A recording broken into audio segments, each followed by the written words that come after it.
नमस्कार दोस्तों, आपका स्वागत आपके अपने चैनल कहानी सुनो में। ठंडी सर्दी की रात थी। फुटपाथ के एक कोने में एक फटे पुराने कंबल में लिपटी एक छोटी सी बच्ची अपनी माँ के साथ सो रही थी। उसके पास उसका पिता भीख मांग रहा था। लोग आते जाते कुछ सिक्के डाल देते, कुछ ताने मारते और कुछ नजरअंदाज करके निकल जाते। उस बच्ची का नाम था नेहा। नेहा का बचपन फुटपाथों पर भीख मांगते हुए बीता। उसके पिता रामू ने उसे पढ़ाने की बहुत कोशिश की, लेकिन कोई स्कूल उसे एडमिशन देने को तैयार नहीं था। गरीबी और समाज की बेरुखी ने नेहा के आत्मसम्मान को ठेस पहुंचाई, लेकिन उसने हार मानने से इनकार कर दिया। एक दिन जब रामू भीख मांग रहा था, तब एक अमीर और घमंडी व्यक्ति विजय, जो सरकारी दफ्तर में ऊंचे पद पर काम करता था, वहां से गुजरा। उसने रामू को घृणा से देखा और बोला, तुम जैसे लोग भीख मांगने के अलावा कुछ कर ही नहीं सकते। तुम्हारी बेटी भी बड़ी होकर तुम्हारी तरह भीख ही मांगेगी। विजय की इस बात ने नेहा के अंदर आग जला दी। उस दिन उसने कसम खाई कि वो अपनी किस्मत खुद लिखेगी। उसने भीख मांगने से इनकार कर दिया और अपनी माँ से कहा, माँ, मैं भीख नहीं मांगूंगी। मैं अफसर बनूंगी और इन लोगों को दिखाऊंगी कि मेहनत करने वालों की किस्मत कोई और नहीं लिखता। पर गरीबी इतनी आसानी से पीछा छोड़ने वाली नहीं थी। पढ़ाई के लिए उसके पास ना किताबें थीं, न फीस भरने के पैसे। वो दिन में छोटे मोटे काम करने लगी। कभी किसी की दुकान पर झाड़ू पोंछा, कभी बर्तन साफ किए, तो कभी कूड़ा बीनकर उससे किताबों के लिए पैसे जुटाए। फिर उसकी मुलाकात एक स्कूल के प्रिंसिपल से हुई, जो उसकी मेहनत और जज्बे से प्रभावित हुए। उन्होंने उसकी पढ़ाई का खर्च उठाने का फैसला किया। नेहा ने अपनी पूरी जान लगा दी और स्कूल में टॉप किया। लेकिन यह तो बस शुरुआत थी। आगे क्या हुआ? क्या नेहा अपनी कसम पूरी कर पाई? क्या विजय को कभी एहसास हुआ कि उसने किसका अपमान किया था? मैंने खुद से यह सवाल अनगिनत बार पूछा था। जब लोग हमें दया की नजरों से देखते थे, जब मुझे स्कूल में दाखिला नहीं मिलता था, जब भूख के मारे पेट में दर्द होता था, तब यही सवाल मेरे दिल में गूंजता था। लेकिन मैंने फैसला कर लिया था, मैं गरीबी को अपनी पहचान नहीं बनने दूंगी। मुझे आज भी याद है वो दिन जब विजय ने मेरे पिता को अपमानित किया था। वो एक ऊंचे पद पर था, घमंडी था और हमें घृणा से देख रहा था। भिखारी की बेटी कभी कुछ नहीं कर सकती, उसने कहा था। उस दिन मेरे अंदर एक आग जल उठी थी। मुझे विजय को हराना था, लेकिन बदले की भावना से नहीं, बल्कि खुद को साबित करने के लिए। मेरी पढ़ाई आसान नहीं थी, किताबों के लिए पैसे नहीं थे। मेरी माँ दूसरों के घरों में काम करती थी और मैं छोटी मोटी नौकरियां करके अपने खर्च निकालने की कोशिश करती थी। कई बार सोचा कि ये सब छोड़ दूं, लेकिन फिर अपने पिता की आंखों में सपने देखती थी। वो सपने जो उन्होंने कभी अपने लिए नहीं देखे थे, लेकिन मेरे लिए जरूर देखे थे। मैंने सरकारी स्कूल से पढ़ाई की और मेहनत के दम पर अच्छे नंबर लाने लगी। मेरे शिक्षक मेरी लगन से प्रभावित हुए और उन्होंने मेरी मदद करनी शुरू की। धीरे धीरे मुझे एहसास हुआ कि शिक्षा ही मेरी सबसे बड़ी ताकत है। अगर मुझे समाज की सोच को बदलना था, तो मुझे खुद को साबित करना था। जब मैंने यूपीएससी की परीक्षा देने की सोची, तो मेरे पास कोई संसाधन नहीं थे।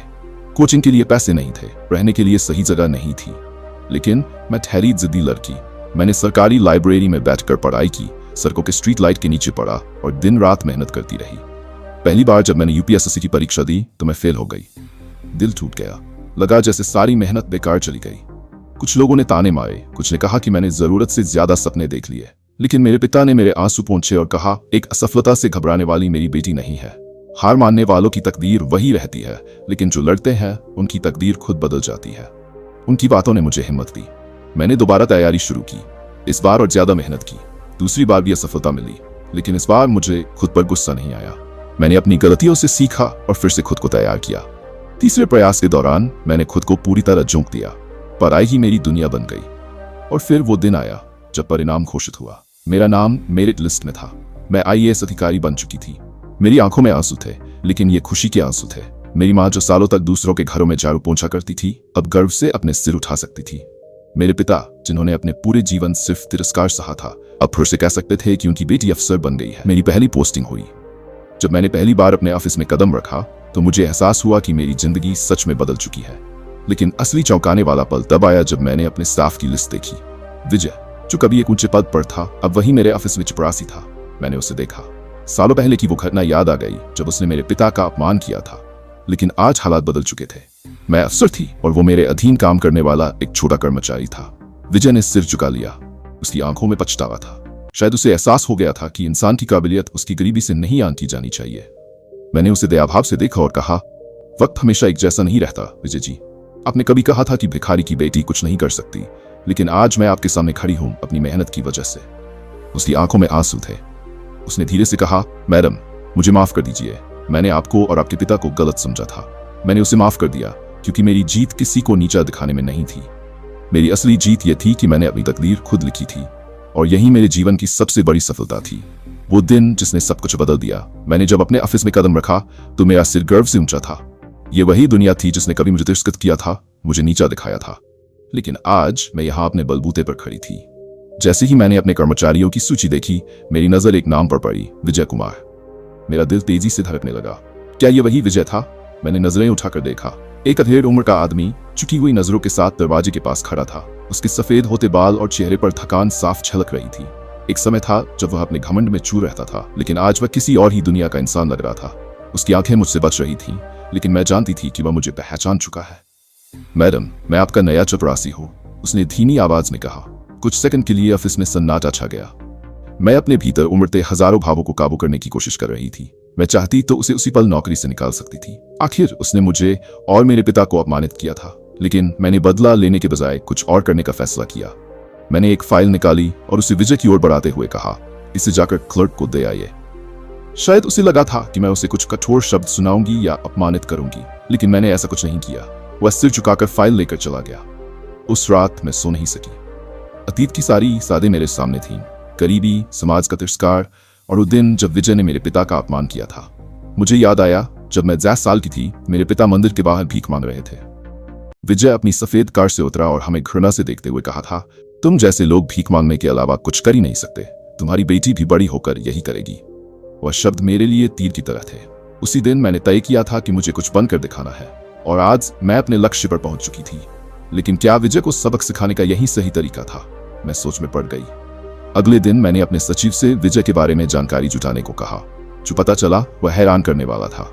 विजय कभी एक बड़ा सरकारी अधिकारी था। वह ताकत और घमंड से भरपूर था, लेकिन धीरे धीरे उसके अंदर भ्रष्टाचार घर कर गया। उसने गलत तरीके से पैसा कमाना शुरू किया, और जब उसका घोटाला पकड़ा गया तो उसे नौकरी से निकाल दिया गया। कुछ साल तक उसने इधर उधर भागकर खुद को बचाने की कोशिश की, लेकिन अंततः उसे सजा मिली।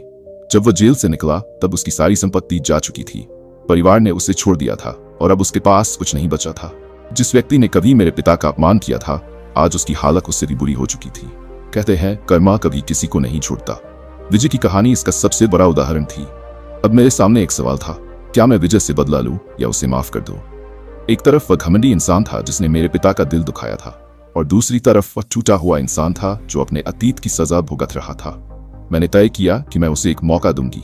अगले दिन मैंने विजय को अपने ऑफिस में बुलाया। वह अंदर आया, उसकी आंखें अब भी झुकी हुई थीं। मैंने कहा, विजय जी, क्या आपको मुझसे कुछ कहना है? उसने सिर उठाया और पहली बार उसकी आंखों में अहंकार की जगह पश्चाताप दिखा। मैडम, मैं आपसे माफी मांगना चाहता हूँ। मैंने बहुत गलतियां की है। मैंने आपके पिता का दिल दुखाया था और अब मैं खुद उसी हालत में आ गया हूँ। मुझे समझ आ गया कि इंसान को उसकी गरीबी से नहीं, उसकी मेहनत से आंकना चाहिए। मैं चुपचाप उसकी बातें सुनती रही।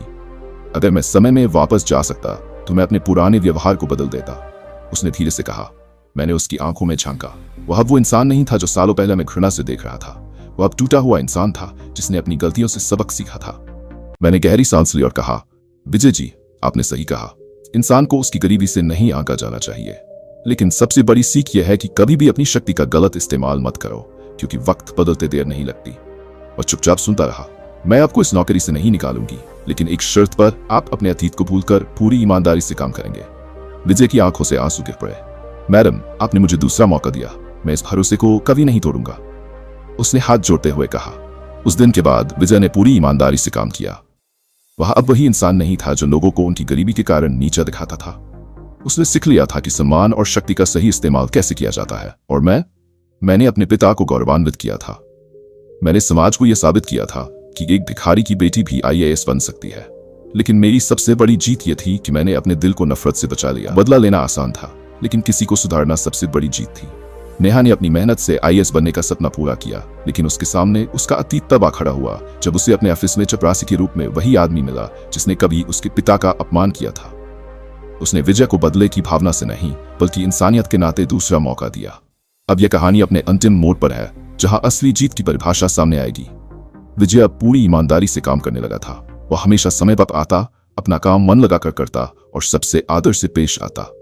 अब उसमें घमंड नहीं, बल्कि विनम्रता झलकती थी। एक दिन मैंने उसे ऑफिस की फाइलें संभालते हुए देखा। एक समय था जब वह खुद बड़े पद पर था, लेकिन आज वह छोटे से काम में भी अपनी पूरी मेहनत लगा रहा था। ये देखकर मुझे एहसास हुआ कि इंसान की असली पहचान उसकी स्थिति से नहीं, बल्कि उसके कर्मों से होती है।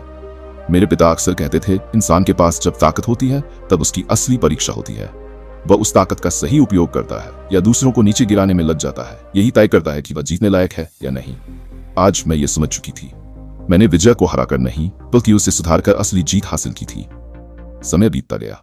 विजय की मेहनत और ईमानदारी देखकर मैंने उसे प्रमोशन देने का फैसला किया। जब मैंने उसे बुलाकर यह बात कही तो उसकी आंखों में आंसू आ गए। मैडम, आपने मुझे दूसरा मौका दिया और मैं इस पर खरा उतरने की पूरी कोशिश कर रहा हूँ, लेकिन मुझे ये नहीं पता था कि आप मुझे इस काबिल भी समझेंगी, उसने भावुक होकर कहा। मैंने मुस्कुराकर जवाब दिया, हर इंसान को दूसरा मौका मिलना चाहिए, बशर्ते वह खुद को बदलने के लिए तैयार हो। विजय अब केवल एक चपरासी नहीं था, बल्कि वह लोगों के लिए एक मिसाल बन गया था। कैसे एक इंसान अपनी गलतियों से सीख सकता है और अपने जीवन को सुधार सकता है। कुछ महीने बाद एक दिन मेरे ऑफिस में एक बूढ़े भिखारी आए। उनकी हालत बेहद खराब थी, कपड़े फटे हुए थे, शरीर कमजोर था, लेकिन उनकी आंखों में एक चमक थी। मैडम, मैं आपसे मिलना चाहता हूं, उन्होंने कहा। जब मैंने ध्यान से देखा तो मेरा दिल धड़क उठा। वह विजय के पिता थे। विजय चौंक गया। उसने तुरंत अपने पिता के पैर छू लिए। पिताजी, आप कहाँ थे इतने साल? उसने कांपती आवाज में पूछा। बूढ़े आदमी में आंसू आ गए। बेटा, जब तुम्हें जेल हुई थी तब समाज ने हमें ठुकरा दिया, घर छूट गया, लोग ताने मारने लगे और हमें भीख मांगकर जीना पड़ा। मैं सोचता था कि मेरा बेटा कभी सुधर नहीं पाएगा, लेकिन आज जब सुना कि तू एक ईमानदार आदमी बन चुका है तो तुझे देखने चला आया। विजय फूट फूट कर रो पड़ा। उसने अपने पिता को गले लगा लिया और कहा, अब आप कभी भीख नहीं मांगेंगे पिताजी, मैं आपकी सेवा करूंगा। मुझे ये देखकर सुकून मिला। कुछ साल पहले विजय ने मेरे पिता का अपमान किया था और आज वही विजय अपने पिता को गर्व से अपना रहा था। यह समय का चक्र था जिसने सब कुछ बदल दिया था। इस घटना के कुछ महीनों बाद विजय ने नौकरी छोड़ दी और एक एनजीओ शुरू किया जो गरीबों और जरूरतमंदों की मदद करता था। उसने फैसला किया कि वह उन लोगों की मदद करेगा जो जिंदगी में दूसरा मौका चाहते हैं। जब उसने मुझे अपने एनजीओ के उद्घाटन के लिए बुलाया तो मेरे दिल में गर्व की भावना थी। स्टेज पर खड़े होकर विजय ने माइक संभाला और कहा, आज अगर मैं यहाँ खड़ा हूं तो सिर्फ एक इंसान की वजह से, नेहा मैडम। उन्होंने मुझे माफ किया जब मैं माफी के लायक भी नहीं था। उन्होंने मुझे दूसरा मौका दिया जब मैं बर्बाद हो चुका था। और आज मैं यही सीख आगे बढ़ाना चाहता हूं, हर किसी को जिंदगी में दूसरा मौका मिलना चाहिए। लोगों ने तालियां बजाईं, लेकिन मेरी आंखें नम हो गईं। विजय की इस नई शुरुआत को देखकर मुझे यकीन हो गया कि मैंने सही फैसला लिया था। बदला लेना आसान होता है, लेकिन किसी को सुधारना और उसकी जिंदगी बदल देना ही असली जीत होती है। आज जब मैं अपने सफर को देखती हूँ तो मुझे लगता है कि मेरी जीत सिर्फ मेरी नहीं थी, ये उन सब लोगों के लिए एक मिसाल थी जो गरीबी से डरते हैं, जो सोचते हैं कि परिस्थितियां कभी नहीं बदलेंगी। मेरी जीत यह थी कि मैंने अपने पिता के सपनों को पूरा किया। मेरी जीत यह थी कि मैंने अपने अतीत को अपने भविष्य पर हावी नहीं होने दिया। और सबसे बड़ी जीत यह थी कि मैंने किसी को दूसरा मौका देकर उसकी जिंदगी बदल दी। क्योंकि एक भिखारी की बेटी सिर्फ भीख मांगने के लिए नहीं बनी थी, वह अपनी तकदीर खुद लिखने के लिए बनी थी। जय हिंद। लेकिन उनकी आंखों में एक चमक थी। मैडम, मैं आपसे मिलना चाहता हूं, उन्होंने कहा। जब मैंने ध्यान से देखा तो मेरा दिल धड़क उठा। वह विजय के पिता थे। विजय चौंक गया। उसने तुरंत अपने पिता के पैर छू लिए। पिताजी, आप कहाँ थे इतने साल? उसने कांपती आवाज में पूछा। बूढ़े आदमी में आंसू आ गए। बेटा, जब तुम्हें जेल हुई थी तब समाज ने हमें ठुकरा दिया, घर छूट गया, लोग ताने मारने लगे और हमें भीख मांगकर जीना पड़ा। मैं सोचता था कि मेरा बेटा कभी सुधर नहीं पाएगा, लेकिन आज जब सुना कि तू एक ईमानदार आदमी बन चुका है तो तुझे देखने चला आया। विजय फूट फूट कर रो पड़ा। उसने अपने पिता को गले लगा लिया और कहा, अब आप कभी भीख नहीं मांगेंगे पिताजी, मैं आपकी सेवा करूंगा। मुझे ये देखकर सुकून मिला। कुछ साल पहले विजय ने मेरे पिता का अपमान किया था और आज वही विजय अपने पिता को गर्व से अपना रहा था। यह समय का चक्र था जिसने सब कुछ बदल दिया था। इस घटना के कुछ महीनों बाद विजय ने नौकरी छोड़ दी और एक एनजीओ शुरू किया जो गरीबों और जरूरतमंदों की मदद करता था। उसने फैसला किया कि वह उन लोगों की मदद करेगा जो जिंदगी में दूसरा मौका चाहते हैं। जब उसने मुझे अपने एनजीओ के उद्घाटन के लिए बुलाया तो मेरे दिल में गर्व की भावना थी। स्टेज पर खड़े होकर विजय ने माइक संभाला और कहा, आज अगर मैं यहाँ खड़ा हूं तो सिर्फ एक इंसान की वजह से, नेहा मैडम। उन्होंने मुझे माफ किया जब मैं माफी के लायक भी नहीं था। उन्होंने मुझे दूसरा मौका दिया जब मैं बर्बाद हो चुका था। और आज मैं यही सीख आगे बढ़ाना चाहता हूं, हर किसी को जिंदगी में दूसरा मौका मिलना चाहिए। लोगों ने तालियां बजाईं, लेकिन मेरी आंखें नम हो गईं। विजय की इस नई शुरुआत को देखकर मुझे यकीन हो गया कि मैंने सही फैसला लिया था। बदला लेना आसान होता है, लेकिन किसी को सुधारना और उसकी जिंदगी बदल देना ही असली जीत होती है। आज जब मैं अपने सफर को देखती हूँ तो मुझे लगता है कि मेरी जीत सिर्फ मेरी नहीं थी, ये उन सब लोगों के लिए एक मिसाल थी जो गरीबी से डरते हैं, जो सोचते हैं कि परिस्थितियां कभी नहीं बदलेंगी। मेरी जीत यह थी कि मैंने अपने पिता के सपनों को पूरा किया। मेरी जीत यह थी कि मैंने अपने अतीत को अपने भविष्य पर हावी नहीं होने दिया। और सबसे बड़ी जीत यह थी कि मैंने किसी को दूसरा मौका देकर उसकी जिंदगी बदल दी। क्योंकि एक भिखारी की बेटी सिर्फ भीख मांगने के लिए नहीं बनी थी, वह अपनी तकदीर खुद लिखने के लिए बनी थी। जय हिंद।